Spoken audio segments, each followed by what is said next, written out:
On s'intéresse aujourd'hui à ce que c'est d'avoir 20 ans, entre 18 et 30 ans, et d'être séparé, d'être éloigné par ce Covid. C'est votre expérience. Vous avez 22 ans, vous êtes étudiant à Sciences Po à Paris, et votre amoureuse, elle, est à Marseille.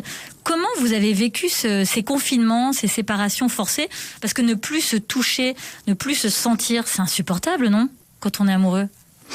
Alors insupportable, je sais pas, parce que le fait est qu'on l'a supporté, mais il y avait c'était surtout lié au contexte, c'est-à-dire que j'ai l'impression que le toucher, c'est par essence le sens qui rassure. Et c'est dans vrai. une période où vraiment on avait besoin d'être rassuré, le fait de pas pouvoir se toucher avec la personne qui normalement est là pour nous rassurer, c'était un peu compliqué. Je veux dire, le je suis là par texto, il a du mal à remplacer la petite main sur la jambe ou l'étreinte. Comment vous avez remplacé ce toucher, justement? Vous communiquiez beaucoup? Combien d'heures par jour? Comment, justement? Alors, j'ai l'impression qu'on a compensé parce que d'habitude on s'appelait sur des appels téléphoniques normaux et que, bon, bien sûr, déjà on a doublé. Je pense qu'on devait être normalement à 1 heure un peu tous les soirs pour se raconter sa journée tranquillement. Là, on a pu aller à 2 heures, voire 3 heures le soir.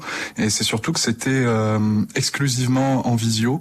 Comme si on avait besoin, étant donné qu'on n'avait plus le toucher, comme si on avait besoin de le remplacer par la vision, quoi. Martine Ségalen, c'est vrai qu'on tape beaucoup sur les écrans, la consommation excessive des écrans. C'est aussi ce qui sauve la peau des jeunes aujourd'hui. Ah, absolument. Si on n'avait pas eu toutes ces visioconférences, Zoom Team ou simplement même WhatsApp, Skype, la possibilité de faire des groupes familiaux.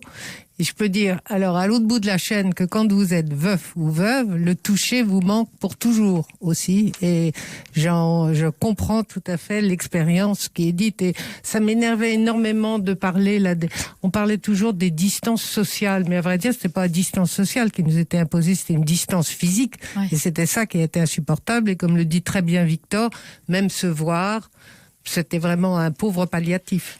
René Grezard, pour conclure, les sites de rencontres, c'est pareil, on s'en est un peu moqué au début quand c'est apparu, mais maintenant ils font partie de la culture et de la vie des jeunes. Ah oui, complètement. Je sais pas quoi dire d'autre de plus parce que c'est tellement une évidence que voilà. Écoutez, c'est une très bonne réponse. Minute Papillon sur France Bleu, Sidonie Bonnec.